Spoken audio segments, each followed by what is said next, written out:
The Law of Life. Old Kashkush listened greedily. Although his sight had failed, his hearing remained good. The slightest sound was recognized by a mind yet active behind the aged forehead. Ah, that was Sitkamha, shouting curses at the dogs as she beat them into the harnesses.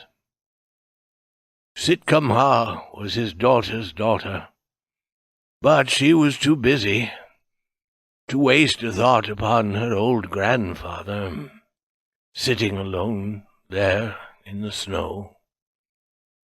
Camp must be broken. The long trail waited while the short day refused to delay. Life called her, and the duties of life, not death. And he was very close to death now. The thought frightened the old man for a moment. He stretched forth a shaking hand, which wandered over the small pile of dried wood beside him. Reassured that it was there, his hand returned to the shelter of his old, worn furs. He again began to listen. He heard the noise of the half-frozen animal skins being moved. He knew that even then the chief's moose-skin tent was being packed. The chief was his son, leader of the tribesmen and a mighty hunter. As the women worked, his voice rose, exclaiming at their slowness. Old Kashkush strained his ears. It was the last time he would hear that voice. There went Greenhouse tent, and Tuskens. 7, 8, 9. Only the medicine man's could yet be standing. There, they were at work upon it now. He could hear the medicine man struggling loudly as he piled it on the sled. A child cried, and a woman calmed it with gentle singing. Little Kuti, the old man thought. That child was always weeping, and it was sickly. It would die soon, perhaps, and they would burn a hole through the frozen ground and pile rocks above to keep the wolves away. And what difference would it make? A few years at best, and as many an empty stomach as a full one, and in the end death waited, ever hungry and hungriest of them all. What was that? Oh, the men binding the sleds together and drawing tight the ropes. He listened, he who would listen no more. The whips whistled among the dogs. Hear them howl! How they hated the work and the trail through the snow. They had started. Sled after sled moved slowly away into the silent forest. And they were gone. They had passed out of his life, and he faced the last bitter hour alone. No. The step of a moccasin broke the snow surface. A man stood beside him. Upon his head a hand rested gently. His son was good to do this thing. He remembered other old men whose sons had not waited after the tribe had gone, but his son had. The old man's thoughts wandered away into the past, until the young man's voice returned him to the present. "It is well with you?" he asked. The old man answered, "It is well." "There is wood beside you," the younger man continued, "and the fire burns bright. The morning is grey, and the cold has lessened. It will snow presently. Even now it is snowing. Yes, even now it is snowing. The tribesmen hurry. Their loads are heavy, and their stomachs empty with lack of feasting. The trail ahead is long, and they travel fast. I go now. Is it well? It is well. I am as a last year's leaf hanging lightly on a branch. When the first wind blows, I fall. My voice has become like an old woman's. My eyes no longer show me the way of my feet, and my feet are heavy, and I am tired. It is well.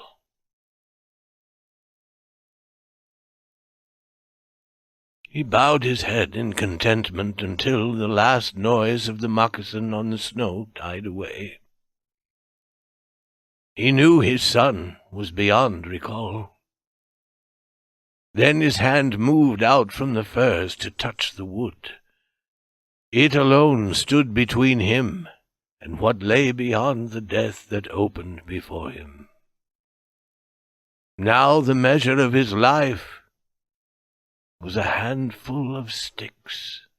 One by one they would go to feed the fire, and just so, step by step, death would come closer to him. When the last stick had given all of its heat, the frost would begin to gather strength. First his feet would yield, then his hands, and the lack of feeling would travel slowly to his body. His head would fall forward upon his knees, and he would rest. It was easy. All men must die. He did not murmur. It was the law of life, and it was just. He had been born close to the earth, and close to the earth had he lived. Its law was not new to him. It was the law of all flesh. Nature was not kindly to the flesh. She had no concern for that single thing called the individual. Her interest lay in the race of man as a whole. This was the deepest thought that old Kashkush's uneducated mind could master.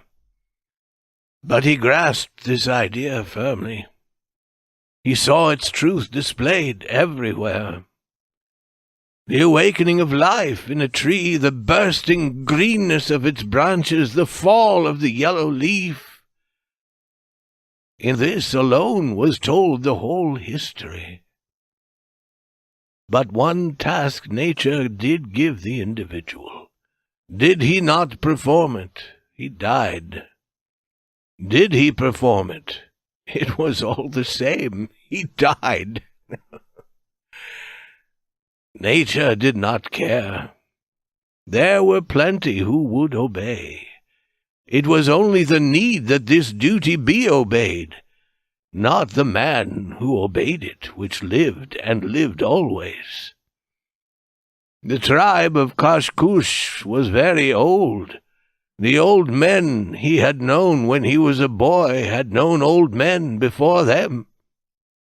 Therefore it was true that the tribe lived, that it represented the obeying of all its members, whose final resting places were unremembered. They were not important. They were chapters in life's story. They had passed away like clouds from a summer sky. He also would pass away. Nature did not care. To life she gave one task and one law. To continue the race was the task of life. Its law was death.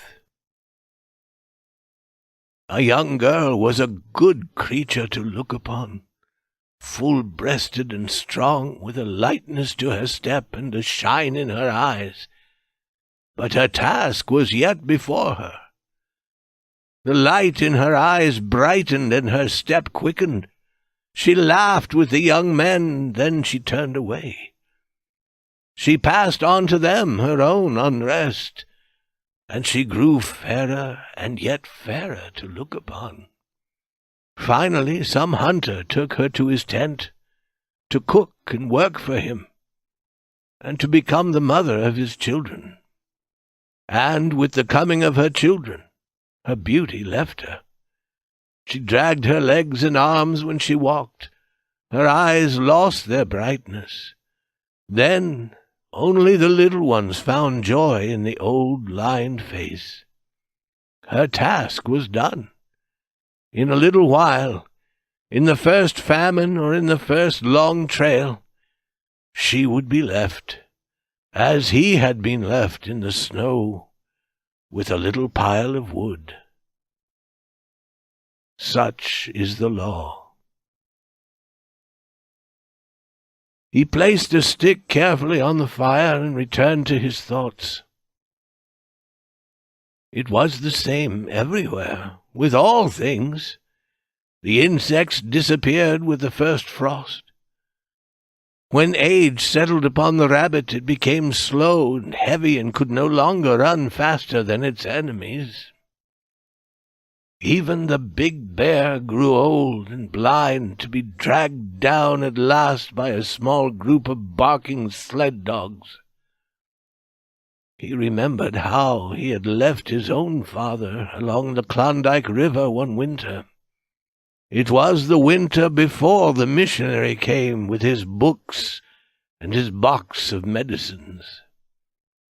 Many times Kashkush had recalled with pleasure the taste of those medicines.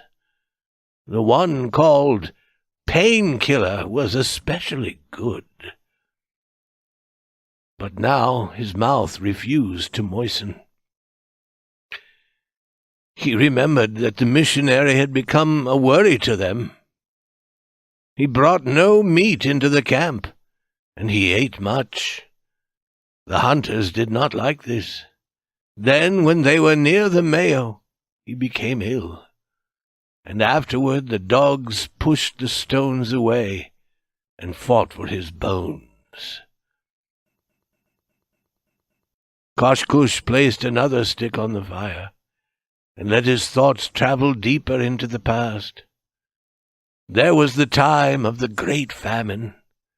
He had lost his mother in that famine. In the summer the usual plentiful catch of fish had failed, and the tribe looked forward to the winter and the coming of the caribou. Then the winter came, but with it there were no caribou. Never had the like been known, not even in the lives of the old men. The rabbits had not produced any young, and the dogs were skin and bone. And through the long darkness the children wept and died. So did the women and the old men.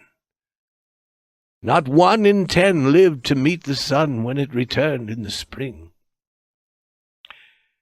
That was a famine. But he had seen times of plenty, too, when the meat spoiled before it could be eaten. Even the dogs grew fat and were worth nothing from eating too much.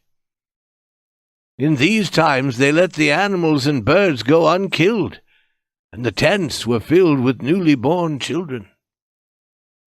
Then it was that the men remembered old quarrels and crossed to the south and to the west to kill ancient enemies.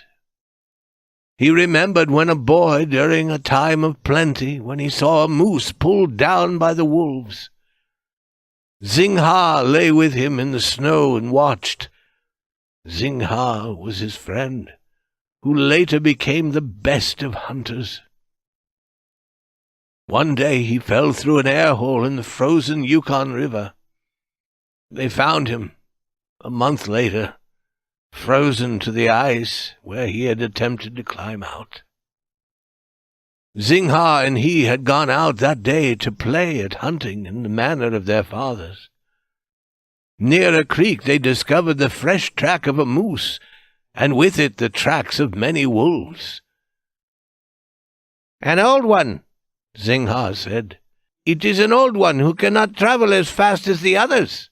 The wolves have separated him from his brothers, and they will never leave him." And it was so. It was their way. By day and by night, never resting, biting at his heels, they would stay with him to the end. How Zingha and he had felt the desire to see blood! The finish would be a sight to remember. Eagerly they started up the trail. Even he, Koshkush, who was not a good tracker, could have followed it blind, it was so wide. They were not far behind the hunt, reading its awful story at every step. Now they saw where the moose had stopped to face his attackers. On every side the snow had been stamped heavily. In the middle there were the deep footprints of the moose. All about, everywhere, were the lighter footmarks of the wolves. Some had moved to one side and rested while their brothers tried to seize the moose. The full-stretched impressions of their bodies in the snow were as perfect as though they'd been made a moment before. One wolf had been caught in a wild dash at the moose and had died under its heavy stamping. A few bones remained as witness. The two boys stopped again at a second stand. Here the great animal had fought with despair. As the snow indicated, he had been dragged down twice, and twice he shook off his enemies and gained his footing once more. He had finished his task long before, but nevertheless life was dear to him. Zingha said it was a strange thing for a moose once down to struggle free again, but this one certainly had done so. The medicine man would see signs and wonders in this when they told him. Then they came to the place where the moose had tried to climb the river bank and go into the woods, but his enemies had attacked from behind, until he leaped high and then fell back upon them, crushing too deep into the snow. It was clear that the kill was near because the two dead wolves had been left untouched by their brothers.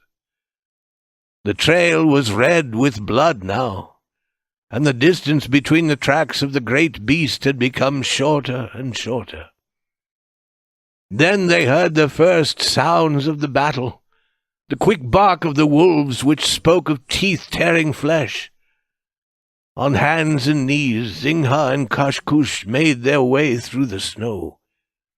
Together they pushed aside the low branches of a young pine tree and looked forth. It was the end that they saw. The picture, like all of youth's memories, was still strong with him.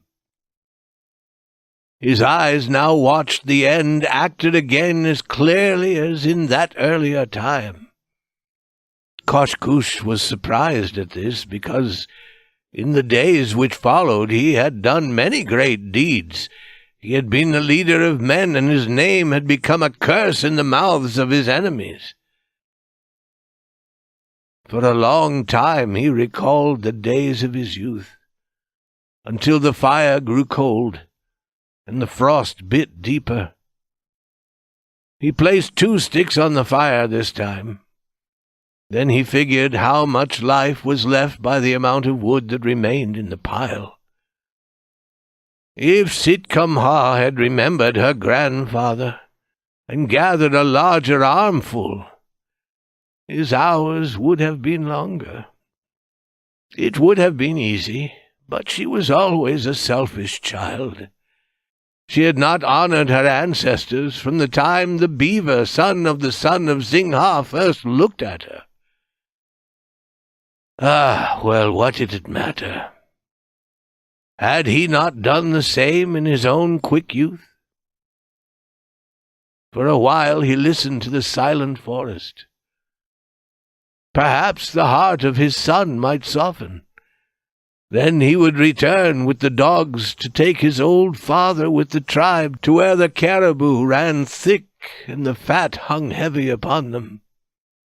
He strained his ears. There was not a sound to be heard. Nothing. He alone took breath in the middle of the great stillness. It was very lonely. Wait. What was that? His body suddenly felt cold. A familiar cry broke the silent air, and it was close to him. Then his darkened eyes again saw the old moose, the bloody sides, the torn legs, and the great branching horns fighting to the last. He saw the flashing forms of Grey, the bright eyes, the dripping tongues, and the sharp teeth. And he saw the circle move closer until it became a dark point in the middle of the stamped snow. A cold nose pushed against his face, and at its touch his soul leaped back to the present. His hand shot into the fire and dragged out a burning stick. Overcome for the moment by his fear of man, the beast drew back, raising a call to his brothers. Greedily they answered, until a ring of grey was stretched around him. The old man listened to the steady breathing of this circle. He waved his flaming stick wildly, but the beasts refused to scatter. Now one moved slowly forward, dragging his legs behind. Now a second, now a third. But now not one moved back from his flaming stick. Why should he so desire life, he asked, and dropped the burning stick into the snow. It made a slight noise, and then there was no more fire. The circle murmured uncertainly, but held its place. Again he saw the last stand of the old moose, and Koskoosh dropped his head hopelessly on his knees. What did it matter? Was it not the law of life?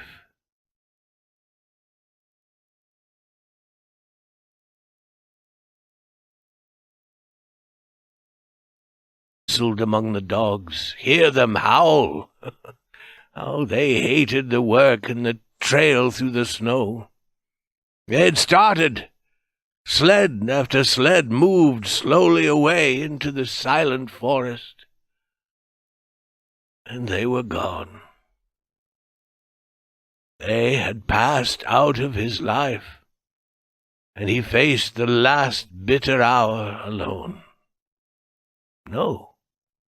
The step of a moccasin broke the snow surface. A man stood beside him. Upon his head a hand rested gently. His son was good to do this thing.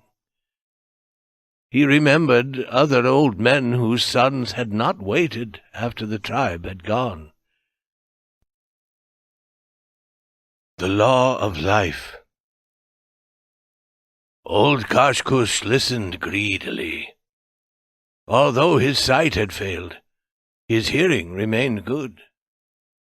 The slightest sound was recognized by a mind yet active behind the aged forehead. Ah, that was Sitkamha, shouting curses at the dogs as she beat them into the harnesses. Sitkamha was his daughter's daughter, but she was too busy to waste a thought upon her old grandfather, sitting alone there in the snow. Camp must be broken. The long trail waited while Kuti, the old man thought. That child was always weeping, and it was sickly. It would die soon, perhaps, and they would burn a hole through the frozen ground and pile rocks above to keep the wolves away.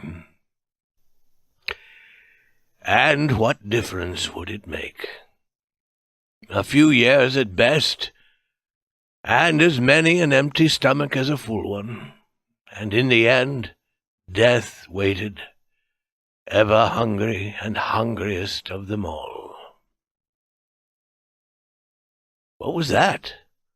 Oh, the men binding the sleds together and drawing tight the ropes. He listened, he who would listen no more. The whips whistled, the short day refused to delay. Life called her, and the duties of life, not death.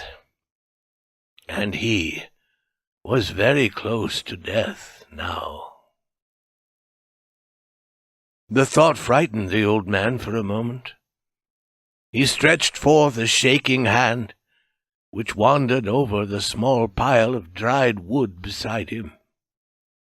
Reassured that it was there, his hand returned to the shelter of his old, worn furs. He again began to listen. He heard the noise of the half-frozen animal skins being moved. He knew that even then the chief's moose-skin tent was being packed. The chief was his son, leader of the tribesmen and a mighty hunter. As the women worked, his voice rose, exclaiming at their slowness. Old Kaskush strained his ears. It was the last time he would hear that voice. There went Greenhouse tent, and Tuskens. 7, 8, 9. Only the medicine man's could yet be standing. There, they were at work upon it now. He could hear the medicine man struggling loudly as he piled it on the sled. A child cried, and a woman calmed it with gentle singing. Little